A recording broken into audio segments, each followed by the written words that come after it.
strong leaders see around corners. You're gonna have to earn your credibility. People don't give it to you. You're gonna have to, you know, be able to, show what your outcomes are, show not the volume, like not the number of arrests or not the number of corners you've cleared, but the problems you've actually solved. And I think that tools, all of AI and all of these things, tools are what are going to elevate these leaders if they stay curious, if they're willing to learn how to use these cool tools and fit them into their practice.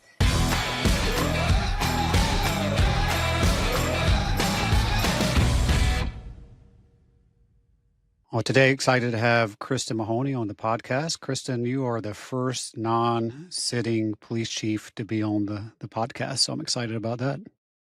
Well, thanks, Mike. Excited to be here.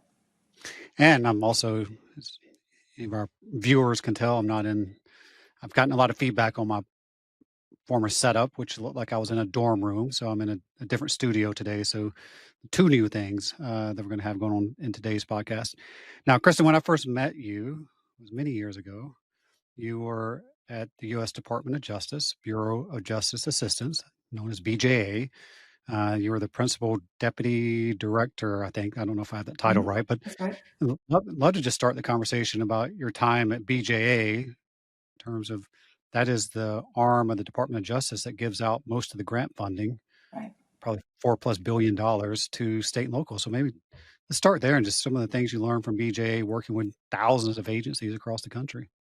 Yeah, I mean, BJA is a wonderful educational location to work because the work that you do spans the criminal justice system. So BJA works, pre-arrest, diversion, through arrest, and works with the judicial, with judges, with prosecutors, and then through reentry. So you really have the opportunity to look at the criminal justice system from a 360-degree vantage point. And the resources that the Bureau of Justice Assistance has to support the criminal justice ecosystem is just remarkable. And really, I think walking away from it a couple of years ago, really unknown to the people that need it the most. Like, I think we felt like when we were there, the tools and the products and the grants and the technical assistance that we were offering it was known to everyone. And of course, they were pulling everything off the shelf. But when you walk out and you start talking to individual agencies, you realize that it's a big country. There's 18,000 police agencies. And, it's just an amazing thing that BJA has to do to support the criminal justice system. Yeah, well, I mean, one thing about BJA and, and the folks that work there, I think, what's the old saying, like, I'm here from the federal government and I'm here to help, like whatever the joke is. But I mean, BJA truly does. Like, I mean, I don't know what it is today, but, and I know you were the acting director for a while as well. But I mean, when you're giving out $4+ billion in grant funding, I know you said that, not all agencies across the country know, but that is a significant amount of money to help sort of jumpstart programs to help fund programs. What are some of the favorite things that you did while you were there, or things that you think were sort of the most significant? So I think when I got there, they had just started a program called Smart Policing. You might be familiar with that. And it has created some of the best evidence in policing today. It required a local law enforcement agency to partner with a researcher. And it's not like this 24-year longitudinal study where they, want to find this huge aha moment.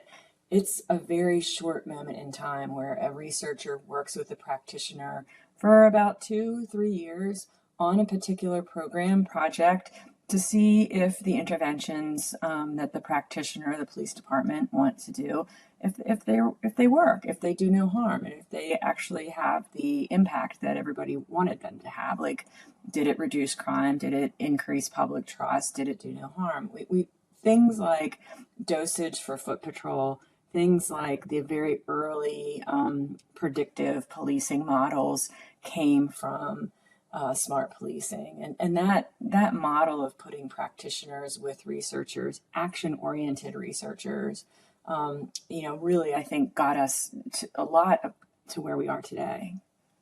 Yeah, for sure. I mean, I've been in this business a long time like you have, and Hmm. I think the smart policing initiative at BJA really helped propel that partnership forward with agencies and as you said, action research oriented. Yeah.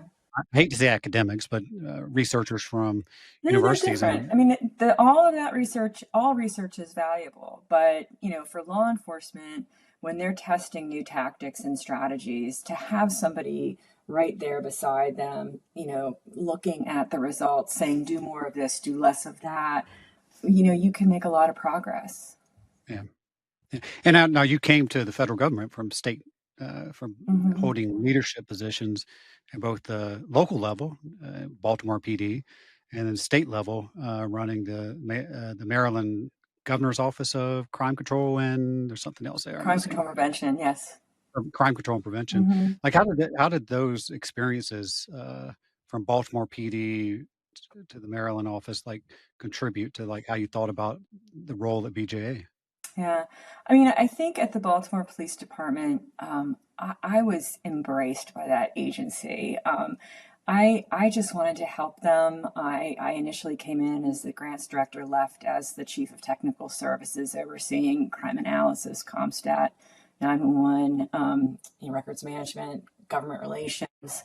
I mean, I left with a pretty big, had built a pretty big portfolio because I think there's just a lot of gaps in police agencies where civilians can really be helpful and really make an impact. And like, here's the other thing: like, I was never going to be the police chief, so everybody was like, "We love Kristen. We love civilians. They're not vying to be the lieutenant or the police chief or the district major. So we come, civilians come." I guess they have the organization now leading without a badge, and civilians come to police agencies with a unique set of tools. I'm a lawyer, so I'm digging deep in problem solving and thinking through long term how some of these interventions might impact the community and budgets and things like that.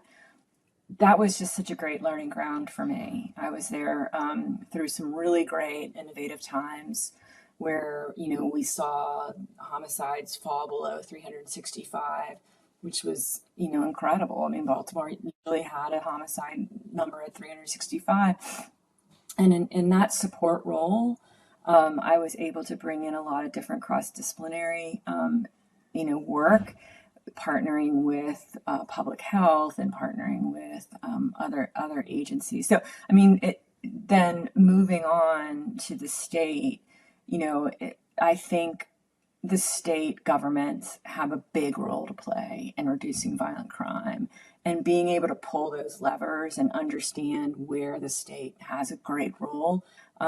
You kind of have to work at the local level to see those gaps. In Maryland, the big gaps were with the Division of Parole and Probation and the Division of Juvenile Services, which are both run by the state of Maryland. So moving to the state, gave us an opportunity. My colleagues and I, several of us, moved to the state at the same time when Mayor Malley became governor. That gave us an opportunity to kind of highlight those government inefficiencies that were impacting, our violent crime, our ability to impact violent crime. Yeah, and you mentioned something. I mean, both of us came into this profession Hmm.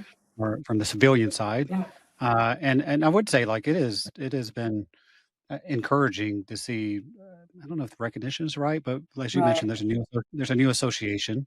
Hmm. Uh, I'll get the acronym wrong, Right. but I guess there's a growing recognition that the role and the significant role that civilians can play in policing, and I guess that's just as it's been encouraging to continue to see the evolution from smart policing to more action-oriented researchers involved in Yeah. policing. Is also encouraging this trend that we're seeing the recognition that the role that civilians can play in advancing police effectiveness, police reform, et cetera. Yeah, yeah. I mean, I think, we had, we had crime analysts when we were, when you and I served, and that was, we had crime analysts, we had dispatchers, 911 call takers, but now we have technicians and we have intel analysts and we have, all of the forensics teams that are working at the local government level. It's really expanded, and I think that kind of professionalism of police departments has been terrific. And one of the problems is that we don't have a funding line necessarily in budgets for to really bring in the civilianization. I think that law enforcement would like to see the behavioral health specialists, the people that work on officer safety and wellness. All of those, are valuable tools, but they come out of the police department's budget, and that's a tough choice. Now, I'm not going to ask you to choose, like, what did you love more, Mm. working the local, state, or federal level? But Yeah, I mean, there are differences, but I yeah. think, yeah, I actually didn't realize when I first met you that the experiences that you had at Baltimore Police Department that certainly greatly affected how you thought about things at BJA. Yeah, for sure. I mean, I think when I worked in Maryland, one of our big initiatives was Capital City Safe Streets, and the whole idea was Annapolis was having a lot of homicides, more than they should for a city that size. And what we realized was that there were a ton of open warrants. There were a ton of kids that were on juvenile services that were not getting the proper supervision and services they needed. And there were a ton of people on parole and probation that felt the need to continue to carry firearms and continue to be involved in violence. And working as a collaborative and everybody kind of focusing on the people that are most likely to be hurt showed us that we can pull all of those levers and work the entire criminal justice ecosystem to improve our capacity to fight violent crime. And we took that lesson. I took that lesson to the Department of Justice when we created the National Public Safety Partnership. And the National Public Safety Partnership, I think your viewers will really appreciate this. We used to go to the meetings at the Attorney General's office, and there would be a police chief and his mayor, and mayor, her mayor, and maybe a government affairs person, a high-powered lobbyist or something like that, and they would say, well, we need this and we need this, and Mr. and Miss AG, we need this, and there would be all these things that the local law enforcement official would ask for, and we would all be at the table, the feds, and we would Hmm. all throw our card. I mean, I'm sure you've been to these meetings. We'd throw our cards out on the table and go, "Yeah, here, you just call me. I'm BJA. Just call me." But there's nothing there. There was no there. Everybody was just throwing their cards out. So when we pitched the National Public Safety Partnership, the idea was instead of waiting for these agencies to come to the Attorney General and ask for help, let's, as a federal agency, federal government, let's go find 5 cities that could really use the help. And let's help them in some very specific core competency areas that we know if you're good at these things, you can impact crime. If you're good at investigations, if you're good at crime analysis, if you're good at community engagement, if you have a good grant strategy or resource strategy, if you have a good technology strategy, if you can impact violent crime. And so the National Public Safety Partnership was launched, and that's its mission, is to build core competencies in those areas that when it leaves a city, the city might have been a B- student in crime analysis when we started with them, but when we leave, they're like an A- student. They just got better. We just want them to get better. And that doesn't mean I'm going to give you a $500,000 for a new CAD RMS system. That means I'm going to introduce you to other people across the country who are really experts in crime analysis, or we're going to bring them to you and offer that training. So I think the National Public Safety Partnership really kind of grabbed all of those evidence-based practices and things that we were seeing from throughout the country and just drove them to these cities that requested the assistance. Yeah, I think one thing that uh, until you were just mentioning it, don't think about a lot is the convening power of the federal government, like, Yeah. um, certainly grant making, to Mm-hmm. help agencies, as you said, and these important programs to think about, whether smart policing or public safety or PSD partner. But, like, bringing groups together, and I know that became at various times in history, the federal government paying for meetings and travels, and there was Muffingate when we were Yeah, both right. probably still doing work during this time.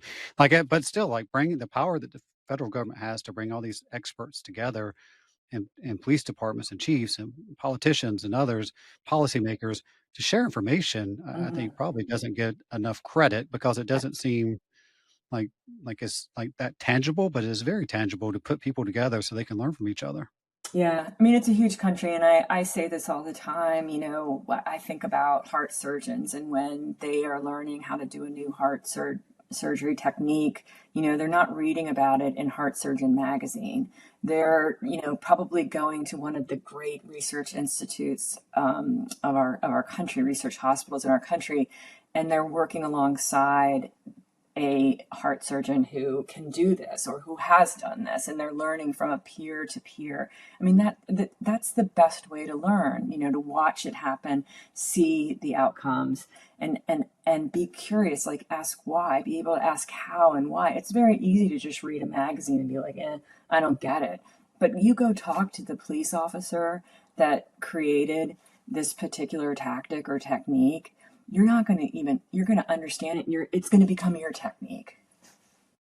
I think you're right on. I mean, I think that convening authority and especially the peer-to-peer connections, it's just a great win for DOJ.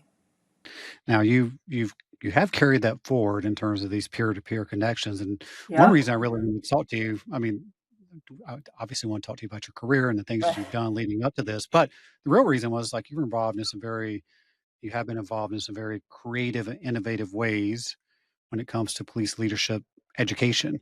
So maybe take a minute to talk about, because I think it's very different than anything else that's out there right now. So maybe take a Yeah. difference to talk about what you've been involved in. So one of the things that I think has brought us to this day on the topic of police education and police leadership is that we've assimilated a tremendous amount of evidence and best practices about what works in policing in the last 20, 25 years.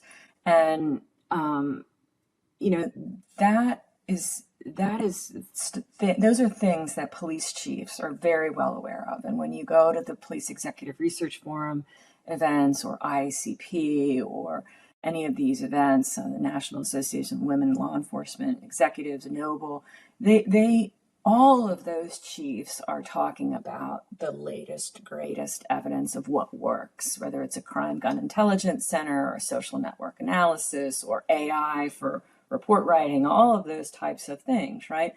But what happens is that it never gets down to the second or third or fourth layer. And I saw this firsthand when I was in Maryland and we had a great administration in Baltimore, and we were cooking with gas, and homicides were at their lowest, and we just were so pleased with everything and the collaboration. But we left and they left. And about two generations of leaders later, everyone completely has no idea why we did what we did, right? There's no infrastructure to take what police chiefs are learning or have learned and get it to captains, majors, lieutenants, sergeants. We have a lot of recruit training and a lot of police chief opportunities Mhm. and this huge gap in the middle. And now we have all of this evidence and best practices and things that we know has worked to drive violent crime down to its lowest level in generations. And these universities are starting to pop up with these executive leadership, crime reduction, community engagement trainings, education, and it's For really command exciting. staff for For a command staff, command staff, that's right. mhm. For a command staff, for not for the chiefs, and the the education that's being developed is extremely practical, it's it's not leadership to, say you must follow me because I'm your leader. It's leadership that teaches you how to use products, how to be curious, how to connect the dots, how to realize that engagement is much more important than authority, how to understand that leadership is going to be measured by the outcomes, not by like how much you can force people to do stuff. I mean, I think that, we have all of these tools now that we can use to elevate leaders and teach and really work on that gap, work on that commander level, work on the sergeant, lieutenant level, and really, ensure that everything that we're doing right now that it seems to be quite effective And I continues. mean, I mean, it truly is like training the police leaders of tomorrow. Like when I Yes. heard some of the work like that was happening at University of Chicago, Mm-hmm. like that you were involved in, and in particular, like that you had cohorts coming in Yeah. from Yeah. across the I country at mean, various the ages. And unit. I kind of tilted my head in the beginning, like but now it just sort of, as I've learned more about it, just totally like completely makes sense. So at the University of Chicago, the Policing Leadership Academy is a randomized control trial. So it's the first police leadership training that's ever been evaluated. And this is something Amazing. that was so attractive to me when I made the decision to go to the University of Chicago and work on this project was, we had funded, as you noted, hundreds of millions of dollars in police training and education, but none of it had really undergone the gold standard rigor of a randomized control trial. And so this particular education that we're offering, if you think about it, it's kind of like an executive level training, like Wharton or Darden might offer for business schools, and the what we do is we bring in a cohort of 35 commanders, and they're with us for 5 months, but they're only with us for 1 week a month for 5 months. And a lot of these are commanders. They're district commanders, they're precinct commanders, captains, they are majors. They run a police district. These They're on districts, the ground making they're on the operational ground. decisions. They have, 100 patrol officers that work for them. They work in town, and they work in districts that serve, 20 to 30,000 people. These are districts, they're like small Right. towns. Some of them are like small cities. So these commanders come. They're selected through a randomized control process. So we in Baltimore, for example, we have two districts that are basically the same crime, the same population, and we flip a coin, and one of the commanders comes, and the other commander doesn't. So we have a control, and we have the commander that gets the intervention. When these commanders show up in Chicago for the first week, they've never met another commander before. In many cases, I mean, they might have met commanders from, their current department, but they've never met, like the Dallas commanders never met a commander from Phoenix, or the LA commanders never met a commander from Boston, and they immediately gel, immediately. Like the cohort effect is so huge, and they've never had access to this kind of training. And I remember the Baltimore Commissioner Worley said to me when we were, they've sent 5 commanders, and they're in the randomized control trial. So they're, and he said, I said, Commissioner, I really want to thank you for sending, another commander. I know it's a huge lift to send a commander 1 week a month for 5 months. Granted, the University of Chicago pays for all of that, but, you know, we still recognize that there's an executive officer back home, there's a captain back home that's got to do the work. So, they come and they're immediately become part of a cohort, and the commissioner is like, I get it. He's like, look, we just don't do enough to train Mhm. our men and women. I'll take advantage of these opportunities every time, and most of the major city chiefs have been able to take advantage, and we're really lucky because not only do we run them through this really modern training which is very similar to some of the training that the University of Virginia does for in its Center for Public Safety and Justice, and University of South Carolina, University of Pennsylvania, others that have kind of developed these programs as well. We also have them do capstones week one, and I serve as a capstone coach, and it's the favorite thing that I do there, because the commanders at first, when they're told that they have to do a capstone, they come back with like what it looks like a violent crime readout. Like, on Wednesday you shall do this, this, this, this, this, and we're like, nah. It is a you have to pick a problem, you have to use the Sarah model, you have to figure out, and you have time. You have time now. You have time to be curious. You have time to make new friends. You have time to find new stakeholders.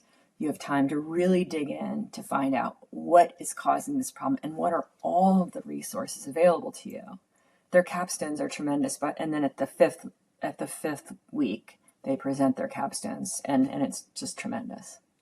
Yeah, I mean, I love the model. I Mm-hmm. don't think, as you mentioned, not enough attention has been paid, especially to mid-level commanders or commanders who Mm-hmm. are in charge of precincts. I mean, Right. they're mini chiefs. I mean, that is their or districts or whatever a city may call Right. it, and they could be running 50, 75, 100 officers, and they're out in the community dealing with community members and trying to Mm-hmm. solve their crime problems or disorder problems. Too often, they're too busy, Yeah. because they are by definition, they're busy because they're running their precinct or district and trying to take care of their people. And it does take leadership, like Commissioner Worley or others Mm-hmm. who are let them carve time out of their busy Yeah. schedule to go to this training. And I think the other thing that you said was, just thinking through it as you were talking, was, I mean, you're right. There is so much evidence, so much research has been done on what works. Mm-hmm. Sure, new problems arise. Sure, new ways of handling those problems. But there are certain core things that we know from just some great research and great projects that have been evaluated and random controlled trials that have been done, that we know, there are just certain things that if all precinct commanders or district commanders knew this, make them a lot more effective. So I love the model, first of all, and congratulations to you and the others who are involved in it. Now, looking back at the cohorts that have been through and the work that you've been doing with these commanders, and also the conversations like you just mentioned with Commissioner Worley, anything jump out? Any like one, two, three things that that have been just sort of ingrained in your mind because of this training? Yeah, we've been through 5 cohorts, getting ready to start a sixth in January. I think the biggest thing with the capstones is the time, the time, the realization that they have the time to think through problems. They have they can be curious. They can do reach out to other disciplines, whether it's the Department of Public Health or Department of Public Works. They surprise themselves. We also try and connect them with other agencies that have already kind of cracked the code on things. So one of our commanders last month wanted to do a return to work program, like create some sort of medical liaison that would help officers that were injured, just kind of work through the paperwork and how to get your CAT scans and how to get, the next appointment and physical therapy and, just manage all of that. And we got him connected with the Virginia State Police, who were like, we'll help. Here's what we did. Here's what we have. I mean, and now he's got a new friend in the Virginia State Police. He's got an amazing program that he's set up there in Topeka, and just to learn that they can do it, that they can take on these large problems and use all of the resources that we teach them in the PLA, whether it's through the kind of crime, the learning labs that we do, where they learn how to do improve crime analysis, to conflict resolution, to figuring out, having more impact with working with people that have behavioral health or substance abuse issues. Look, the thing is that these commanders were once really great sergeants, and they were really great lieutenants. And if if and then they became majors. Then they got appointed to be majors. And I think this is something that's really important for the audience to hear, is that, the sergeants get sergeants training, the lieutenants get lieutenants training, how to be a good sergeant, how to be a good lieutenant. You make major, you make precinct commander, you make captain. There's no book on how to be a good commander. And I know the chiefs will say there's no book on how to be a good chief, but I feel like the stakes are so much higher for a chief when his or her commanders are not equipped to solve problems and engage in the community and, serve as good leaders in their agency. That's where the culture war is fought, at the Yep. commander level. Yep. One thing you mentioned a couple of times during this podcast so far, and I love, is about being curious. And I mean, certainly, I think that is, while we have all this body of evidence Mm-hmm. about what works and what doesn't work, but we're also in sort of the middle of this just transformation hitting society because of artificial intelligence. And I think today's police leaders and police leaders of tomorrow, and we've talked about this on podcasts, and I know you're an avid reader of the weekly briefing, but some, we're, the it's like we're in the middle of the industrial revolution and all the crazy things that happen with that. We're in the middle of an artificial intelligence revolution, and I think like for a police leader today, like being curious, which is hard to do when you are in the Mm-hmm. job, probably one of the top qualities you need to have.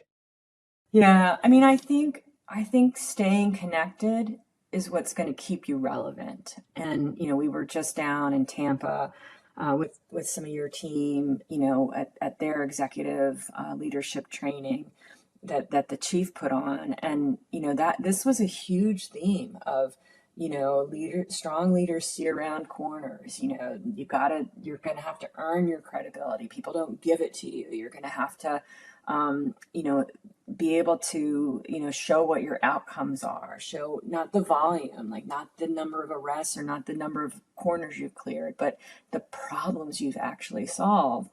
And I think that tools, all of AI and all of these things, tools are what are going to elevate these leaders if they stay curious, if they're willing to learn how to use these cool tools and fit them into their practice.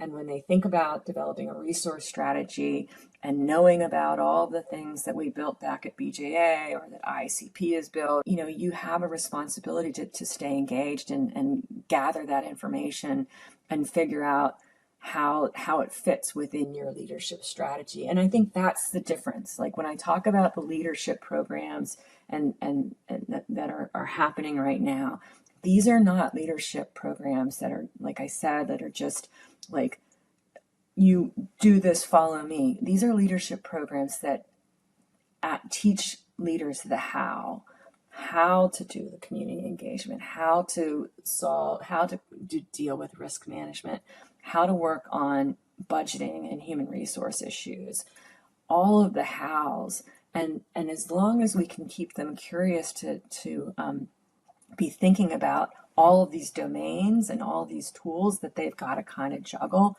we can pump this education their way as long as they stay curious. Love that. I love that. One final question. And I ask everybody this has been on the podcast.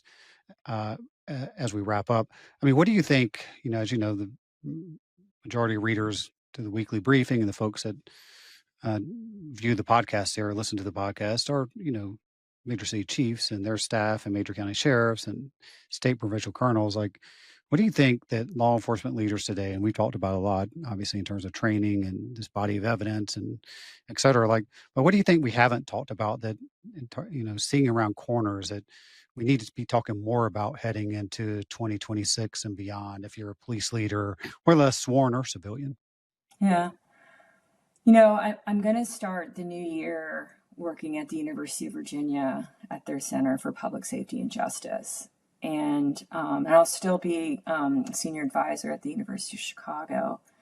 But I think, the exciting part of going to work at the University of Virginia really is that the the credentialing that they're doing with their bachelor's programs and their master's programs, and the work that they're doing to become kind of a national resource hub, to try and bring all of this information together to practice, to education and in the School of Professional Studies.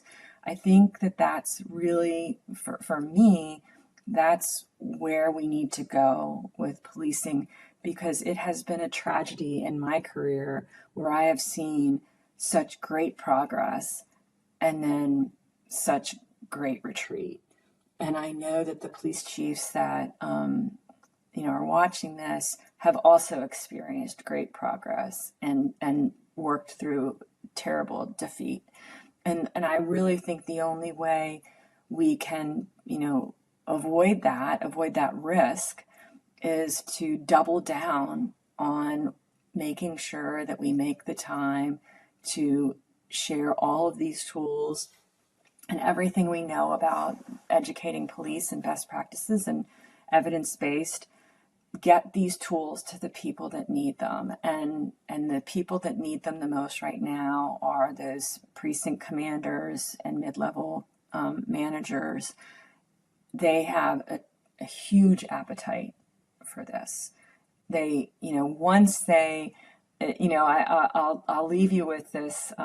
This is kind of my theory of change. It's a lot like the phases of death, like when you are like, and it happens all the time, where we would go to a new city or we would work with some new commanders. And the first time it's like they're just totally rejecting you. They're in denial, right? No, I don't need this. I don't need this, right? And then the second phase is like, I hate you. I hate you and I'm very angry at you. And then the third phase is they start to bargain with you and they're like, well, if I just learn this about policing, or this about, social network analysis, or this about community violence intervention, we just go away, and you get to a point with the commanders or with a city that I've worked with in the past where they finally realize that you are a pathological problem solver and you are not going away.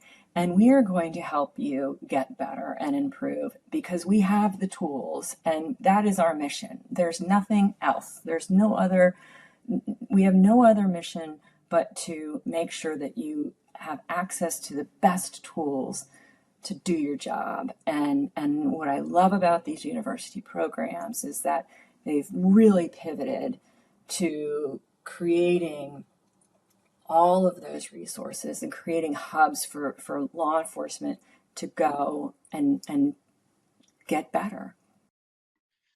I love it, and well said.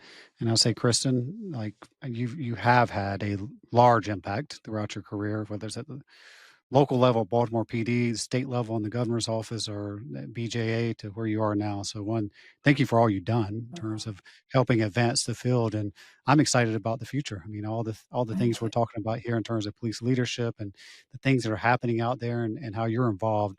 I know that great things will continue to happen. So thank you for coming in, Kristen, and I hope you have a great 2026. Thank you, Mike.